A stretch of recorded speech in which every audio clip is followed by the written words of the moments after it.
Sobat Sport, welcome back to Sportholic, Ignite Your Spirit of Sport. Senang sekali sekarang Hayu bisa berjumpa lagi bersama Sobat Sport gitu ya. Di mana lagi kalau bukan di program kesayangan kita bersama, yaitu Sportholic, yang pastinya nantinya akan menghadirkan informasi seputar dunia olahraga. Dan seperti biasa di episode kali ini nanti kita juga bakal berbincang-bincang dengan narasumber kita yang akan berbagi pengalaman dan ceritanya selama menekuni salah satu cabang olahraga yang selama ini telah ditekuni. Nanti pastinya banyak sekali ya cerita inspiratif, motivasi yang bisa dipetik juga oleh teman-teman Sobat Sport ini supaya bisa lebih semangat gitu untuk meraih prestasi. Makanya jangan kemana-mana dan terus saksikan sampai akhir. Nah, tapi sebelum kita kenalan sama narasumber kita hari ini, biasa ya aku mau nanya nih, gimana kabarnya Sobat Sport? Semoga selalu sehat gitu ya, karena gimana pun cuacanya gitu kan, mau pancaroba, mau tiba-tiba panas, hujan, kita tuh harus tetap jaga kesehatan. Jangan sampai badan kita tuh imunnya lemah gitu ya. Makanya kita harus jaga kesehatan dengan cara istirahat cukup, makanan dan minuman yang dikonsumsi juga harus bergizi, dan kita juga harus memastikan kalau kebutuhan vitamin harian di tubuh kita tercukupi. Makanya aku mau rekomendasiin salah satu minuman multivitamin yang bisa ngebantu kita untuk mencukupi kebutuhan vitamin harian kita, Oronamin C. Oronamin C ini Sobat Sport adalah minuman multivitamin yang punya kandungan vitamin lengkap dan aman untuk dikonsumsi sehari-hari. Makanya jangan lupa untuk jaga kesehatan dan ditemenin sama Oronamin C. Oke, karena pastikan Sobat Sport juga udah nggak sabar gitu ya buat kenalan dan bincang-bincang sama narasumber kita hari ini. Oke, langsung aja kita kenalan sama narasumber kita. Halo Kak. Halo. Gimana kabarnya hari ini? Alhamdulillah baik. Baik ya. Kesibukannya apa aja sih akhir-akhir ini sebagai mahasiswa pastinya ya? Iya, Brawijaya. Kesibukannya kemarin kebetulan saya juga merupakan bagian dari UKM, salah satu UKM di Universitas Brawijaya, yaitu Taekwondo Indonesia Universitas Brawijaya, dan saya sendiri juga tergabung dalam, kebetulan saya dari Fakultas Ekonomi dan Bisnis, saya tergabung dalam salah satu lembaga yaitu EDC Brawijaya, yaitu Economic and Business Dance Club Brawijaya, seperti itu. Wow. Nah, pasti kan dari awal intronya aja nih Sobat Sport ada hal menarik nih, ternyata kayaknya nih aktif juga di kegiatan kemahasiswaan dan juga di dance ya. Iya. Tapi kita belum kenalan tadi, makanya kenalan dulu. Boleh dong Kak kenalin dia siapa di Sobat Sport? Halo semuanya, kenalin nama aku Intan Tiara Dewi, biasa dipanggil Intan, dan aku dari Fakultas Ekonomi dan Bisnis dari Universitas Brawijaya. Oke, Kak Intan, hari ini kita bakal ngobrol-ngobrol banyak gitu ya sama Kak Intan tentang olahraga yang Kak Intan tekuni. Tapi olahraga apa sih yang dimaksud Kak? Kalau tadi yang di-mention kan dance ya? Iya. Dance sih termasuk olahraga nggak? Lebih ke seni ya Kak. Nah, kalau olahraga yang ditekuni itu apa? Kebetulan yang selama ini saya tekuni itu olahraga taekwondo yang emang asalnya udah kita tahu ya dari Korea Selatan. Gitu. Wow, berarti salah satu olahraga bela diri gitu Iya, bela diri. ditekuninya. Nah, kenapa kok nekunin taekwondo ini? Sebenarnya alasan utamanya itu karena dulu waktu saya SD, ketika seseorang itu menang atau mendapatkan prestasi itu diumumin tuh di depan, ya di upacara gitu. Dan saya itu pengen gitu diumumin gitu, tapi tidak punya prestasi pada saat itu. Nah, maka dari itu kebetulan nih saya juga suka Korea dari dulu, terus kayak ya termotivasi aja tuh, ternyata Korea itu punya seni bela diri gitu. Dan juga beberapa dari teman-teman itu punya prestasi dari taekwondo. Jadi motivasi saya di situ. Jadi kayak kalau misalkan saya bisa berprestasi nih, bisa disebut juga tuh namanya di depan sekolah gitu. Wow, dan akhirnya bisa terwujud gitu ya. Nah, tapi kalau nekunin taekwondonya sendiri tuh sejak kapan awalnya? Sebenarnya mulai dari kelas 5 SD udah mulai menekuni bela diri ini. Sebenarnya keinginan untuk masuk itu sudah mulai dari SD kelas 3. Cuma namanya orang tua ya pasti pengennya, terutama saya anak cewek, masa nanti ikutnya ikut bela diri nanti dibentak-bentak, masa nanti disuruh gini-gini, khawatir. Iya. Tapi saya sendiri udah yakin berani mengambil resiko, jadi akhirnya di kelas 5 saya udah mulai menekuni seni bela diri ini. Oh, berarti sejak kelas 5 SD. Iya, kelas 5 sampai SD. sekarang masih Sampai aktif sekarang. menekuni. Wah, luar biasa, berarti panjang sekali gitu ya perjalanannya menekuni taekwondo ini. Berarti bermula dari ketertarikan juga ke salah satu negara Korea Selatan, terus juga kalau budayanya pastinya juga ya. Pasti. Akhirnya nemuin olahraga bela diri ini gitu dan tertarik juga menekuni itu. Di balik adanya juga pengen ini ya, motivasi pengen disebut nih waktu upacara biar berprestasi juga kayak teman-temannya. Berarti kelas 5 itu mulai menekuni taekwondo, terus turnamen pertama yang diikuti itu kapan? Turnamen yang diikuti itu tahun berapa ya? Udah lama banget nih. Nggak lama setelah menekuni itu berarti ya? Iya, di langsung. Kelas 5 itu berarti? Iya, langsung kejuaraan yang pertama diikuti itu udah tingkat provinsi langsung. Karena kebetulan ada yang event yang deket itu provinsi, jadi kejuaraan provinsi. Kebetulan di taekwondo sendiri itu ada 2 bidang, ada yang seni, ada yang tanding kayak namanya kyurugi gitu. Ada yang seni itu namanya pomse. Nah kebetulan karena posisinya belum tahu nih fokusnya kemana, dua-duanya diikutin dan kebetulan dapet tuh dua-duanya emas gitu. Wow. Langsung pada saat pertama itu, terus lanjutlah ikut event-event yang lain, terus lebih menjoroknya ke yang seni, yang pomse. Oh, berarti di pertandingan pertama di tingkat provinsi langsung dapat emas di 2 bidang sekaligus. Iya. Nah, luar biasa, berarti udah langsung kelihatan ya. Kelihatan bakatnya di taekwondo gitu ya maksudnya ya. Berarti mungkin tinggal diasah lagi, ditingkatin lagi gitu ya. Sampai akhirnya Kak Intan juga sekarang juga masih aktif gitu kan di taekwondo dan meraih prestasi-prestasi lainnya pastinya. Wah, luar biasa ya Sobat Sport. Jadi dari awal perjalanan aja tuh udah ada cerita menarik gitu kan. Pastinya nanti di perjalanan selanjutnya di SMP, SMA, bahkan sampai kuliah nih ada juga cerita-cerita banyak yang akan Kak Intan ceritakan. Jadi Sobat Sport jangan kemana-mana, tetap di Sportholic. Setelah yang satu ini kita akan lanjut bincang-bincang sama Kak Intan.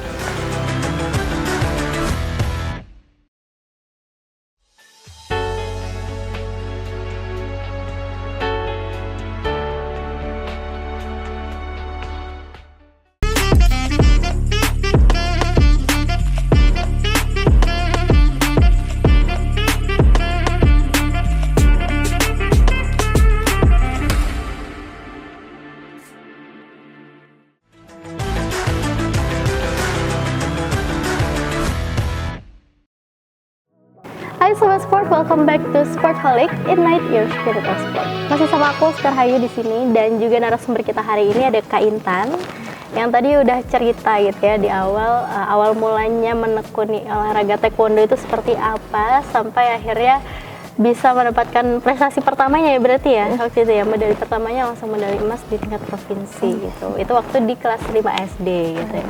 Terus gimana nih reaksi orang tua atau keluarga saat itu waktu Kak Intan akhirnya mendapatkan prestasi? Awalnya kan sempat yang khawatir gitu kan, nanti kalau anakku cewek nih ikut taekwondo gimana?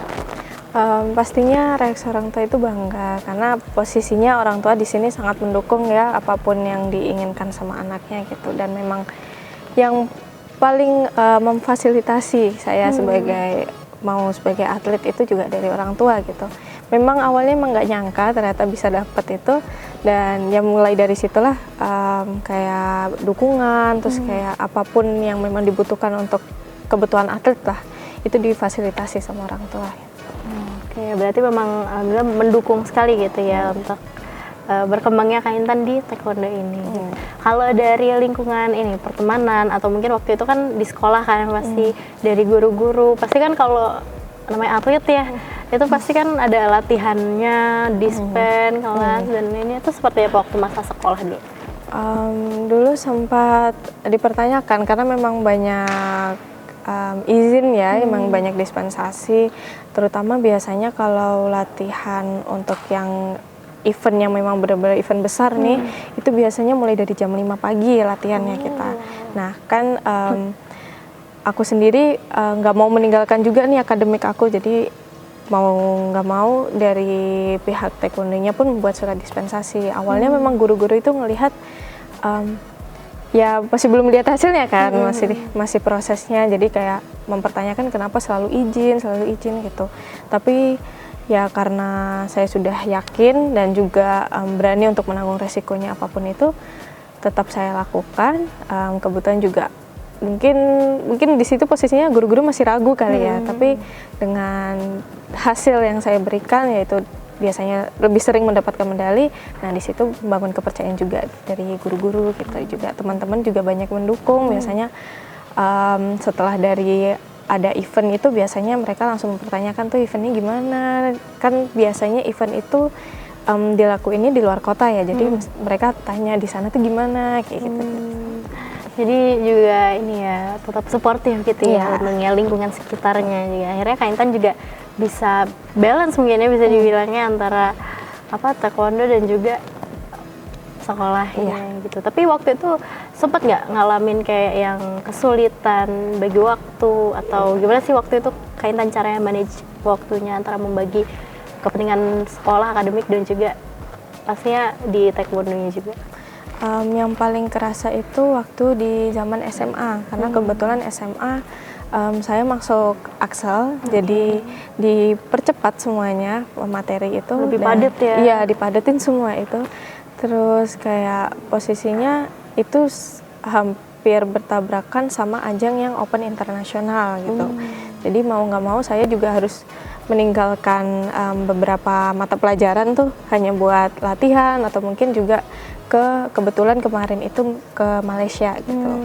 Nah, awalnya memang banyak tuh suka dukanya, kayak frustasi, belum nanti balik-balik harus mengerjakan tugas, terus juga banyak ujian yang ditinggal kayak gitu. Ya. Iya, tapi karena memang semua itu ada plus minusnya, dan juga kalau memang kita udah yakin nih sama satu hal, ya apapun resikonya kita tanggung gitu.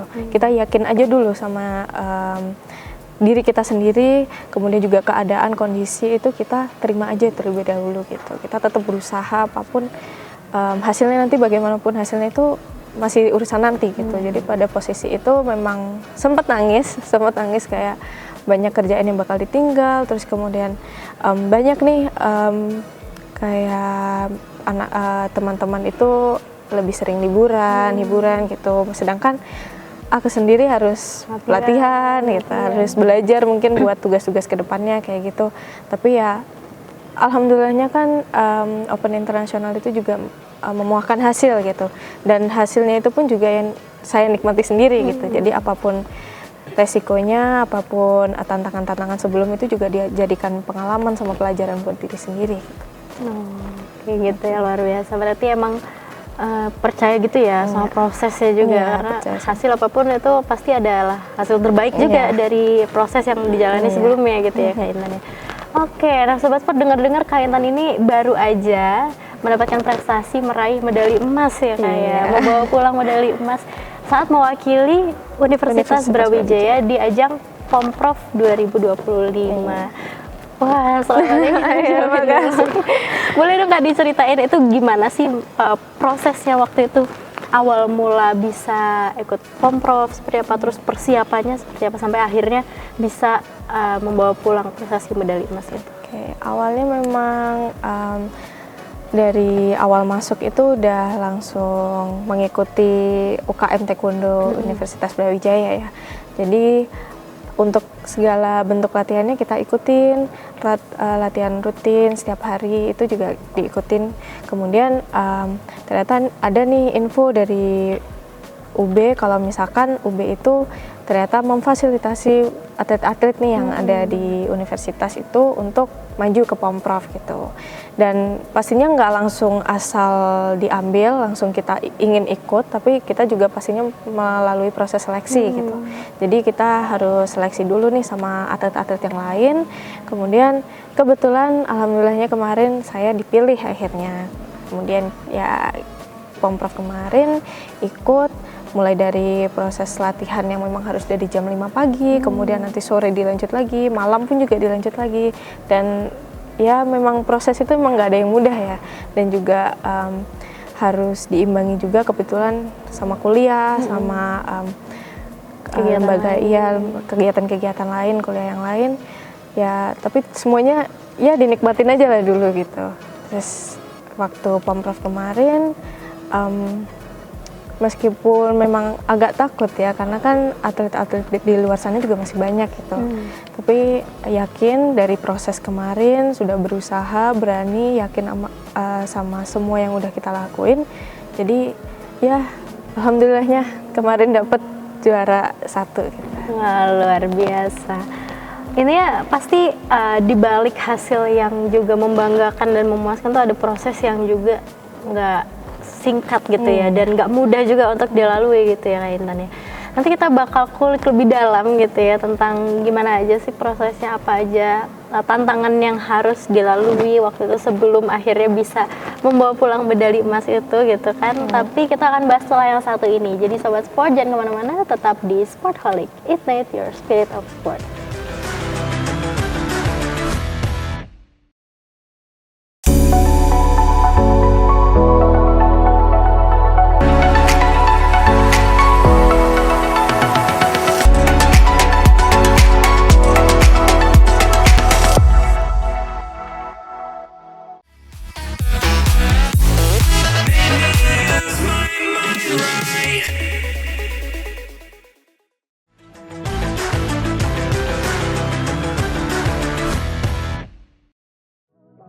Hai Sobat Sport, welcome back to Sportholic, Ignite Your Spirit of Sport. Masih sama aku Skarhayu di sini dan juga narasumber kita hari ini yaitu Kak Intan.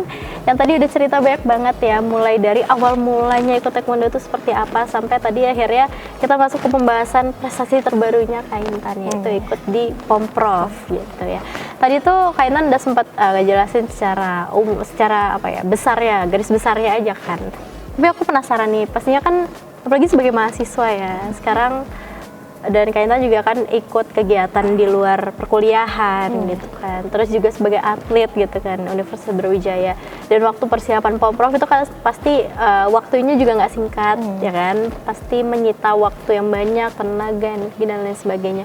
Gimana sih cara Kak Intan buat manage waktunya antara bagi waktu buat taekwondo ini dan perkuliahan serta kegiatan yang lain waktu itu? Buat bagi waktu ini sebenarnya memang agak susah ya, tergantung dari kegiatan yang memang diikutin atau urgensinya masing-masing gitu. Kalau dari aku sendiri pastinya diurutin tuh prioritasnya yang dimana dulu. Kalau aku lebih ke yang jangka waktunya paling pendek gitu. Misalkan memang besok ada nih tugas kuliah, mungkin aku mendahulukan hal itu terlebih dahulu gitu. Tapi juga tidak menutup kemungkinan aku buat latihan lagi gitu. Tetap aku selingi di semua kegiatan aku buat latihan, entah itu mau cuma pemanasan, stretching seperti itu, atau mungkin mau menghafal jurus-jurusnya seperti itu. Jadi semua bela diri ini tuh sebenarnya juga dianggap sebagai refreshing kalau aku sih. Soalnya ya dianggap buat hobi, senang kayak gitu. Jadi apapun kegiatannya mungkin aku selingin buat mungkin menghafalkan jurus baru, atau juga mungkin aku harus gimana nih buat ningkatin kekuatan aku, strength aku kayak gitu. Masih tetap diselingin lah. Berarti karena kan pasti ada salah-salah waktu yang kosong gitu ya buat nyelingin salah satu, entah untuk perkuliahan, entah kegiatan lain ataupun yang taekwondo gitu ya Kak Intan ya. Oke, luar biasa. Nah, tapi kalau di Pomprov kemarin itu Kak Intan dapat medali emas di bidang apa atau kategori apa spesifiknya? Kebetulan kemarin itu aku sudah lebih condongnya ke POMSE atau ke bagian seninya gitu. Jadi beda, bukan yang tanding kayak tanding ada duel sama orang gitu, tapi ini lebih ke seninya, bagaimana bentuk taekwondonya dalam seni seperti itu. Berarti di bidang POMSE-nya kemarin. POMSE-nya. Oke, berarti kalau dari lawan-lawannya kemarin gimana? Lawan terberat waktu itu siapa kira-kira? Sebenarnya kalau kemarin lawan-lawannya itu masih kurang kenal ya, masih baru juga pertama kali ini saya mewakili Universitas Brawijaya buat di Pomprov ini. Awalnya memang takut ngelihat itu semuanya saya anggap sama, mereka mesti lebih baik daripada saya gitu kan. Tapi ya alhamdulillahnya ternyata memang waktu lomba ya ternyata mendapatkan juara itu. Oke, luar biasa. Kalau tantangannya tersendiri, mungkin waktu pas lomba atau mungkin sebelum lomba, ketika persiapan, tantangan apa sih yang dihadapi Kak Intan dan itu kayak paling menantang gitu, paling berat ya? Untuk persiapannya itu yang paling berat memang yang latihan jam 5 pagi itu. Itu memang harus. Belum lagi nanti kalau misalkan jamnya bentrok tuh sama kuliah gitu. Biasanya kalau sore itu kan masih ada nih perkuliahan ya. Tapi coach sudah minta buat latihan, kemudian malamnya dilanjut latihan. Itu sebenarnya untuk persiapan memang paling menantangnya di situ karena kayak masih malam-malam udah latihan kemarinnya, besok paginya udah harus bangun jam 5 kayak gitu. Belum nanti perjalanannya ke tempat latihan. Terus kalau misalkan di tempat latihan itu kadang ada dosen mungkin waktu perkuliahan minta ganti jam gitu, tiba-tiba ganti jam kuliah gitu. Jadi latihannya juga sambil kuliah gitu, jadi double gitu. Terus untuk ketika pomprofnya itu kebetulan tantangannya itu kalau di taekwondo sendiri biasanya kalau pomse itu memang dilakukan sebelum acara pembukaan, biasanya seperti itu. Jadi benar-benar kita kemarinnya baru sampai di lokasi, kemudian besoknya langsung tanding gitu persiapan. Jadi habis perjalanan gitu kita cuma punya waktu di malam harinya buat latihan lagi, besoknya udah mulai tanding gitu. Dan itu pagi-pagi juga persiapannya. Oh, berarti emang harus ini ya, stamina dan getaran tubuhnya emang harus dijaga banget ya, karena latihan aja pasti nggak cuma berapa minggu gitu atau sampai berbulan-bulan kan bahkan gitu. Terus juga belum nanti menjaga fisiknya juga waktu, bahkan nggak cuma fisik tapi juga mental ya Kak Intan ya gitu. Luar biasa. Tapi emang ini berarti menjadi salah satu ini juga ya, capaian yang bikin bangga pastinya dan jadi milestone juga ya di perjalanan karir taekwondonya Kak Intan sendiri gitu. Tapi kalau misalkan ditanya, ada nggak sih cita-cita atau target kedepannya yang mungkin belum tercapai yang ingin Kak Intan capai gitu? Untuk cita-cita sih pastinya seluruh atlet itu sama, mesti menjadi atlet yang membanggakan negaranya sendiri, menjadi kayak atlet internasional gitu. Dan buat cita-cita kedepannya memang buat event-event selanjutnya kan masih memang banyak lagi nih event-event yang bergengsi lagi. Nah ya harapannya sih bisa juara lah di sana gitu. Jadi masih banyak pengen ikut event-event besar lainnya gitu. Dan itu memang belum tercapai sih masih. Amin, semoga setelah ini bisa mengikuti satu persatu gitu ya, bisa terwujud. Oke, ini sedikit aja ya Kak Intan. Apa sih, boleh dong dikasih tahu spesialnya atau keistimewaan dari olahraga taekwondo ini apa bagi Kak Intan? Spesialnya itu bagi aku sendiri ya, itu memang banyak membantu sebenarnya. Dari meskipun ini non akademik, tapi di sisi lain ini menjadi nilai plus gitu untuk akademik aku sebenarnya. Jadi waktu mau masuk SMP, mau masuk SMA, bahkan kuliah untuk ke Universitas Brawijaya itu semua didukung sama prestasi gitu. Jadi dimudahkan untuk proses masuknya, pendaftaran itu semuanya dibantu dari taekwondo ini. Dan itu bagi aku sangat berharga karena gak perlu susah-susah lagi gitu untuk mencari sekolah yang bagus nih kayak gitu. Cuma hanya perlu menambahkan prestasi ini pun udah bisa membantu aku gitu untuk ke jenjang selanjutnya. Oke, luar biasa. Terakhir Kak Intan, buat sekaligus closing statement gitu ya, ada nggak pesan yang ingin disampaikan buat sobat sport mungkin yang sedang menekuni taekwondo juga seperti Kak Intan, atau mungkin olahraga lain gitu, supaya gimana sih tetap semangat dan olahraga ini tuh nggak cuma jadi apa ya, sekedar olahraga biasa, tapi juga mungkin bisa jadi hobi atau bahkan meraih prestasi gitu.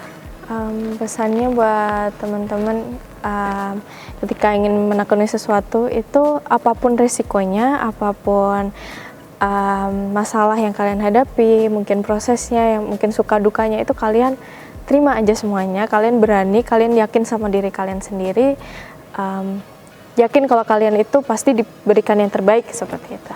Oke, luar biasa. Terima kasih banyak Kak Iya, Intan karena makasih. sudah berkenan hadir di sini, berbagi ceritanya ke Sobat Sport, dan kita doain bersama-sama gitu ya Sobat Sport, semoga nanti Kak Intan bisa sukses dan cita-citanya juga tercapai yang tadi disebutkan. Amin. Dan semoga kita nanti bisa ngobrol lagi di lain Iya. kesempatan dengan cerita menarik lagi oleh Kak Intan yang pastinya nanti akan diceritakan ke Sobat Sport gitu ya. Terima kasih banyak Kak kasih banyak, Intan. Oke Sobat Sport, itu tadi obrolan seru kita dengan Kak Intan. Semoga apa yang kita obrolin hari ini bisa jadi semangat baru buat teman-teman di siapapun yang menonton gitu kan, bisa jadi menumbuhkan motivasi untuk pemirsa dan juga menjadi inspirasi untuk kita semua. Dan Sobat Sport, jangan kemana-mana, jangan lupa buat selalu saksikan Sportholic, dan sampai jumpa di episode selanjutnya.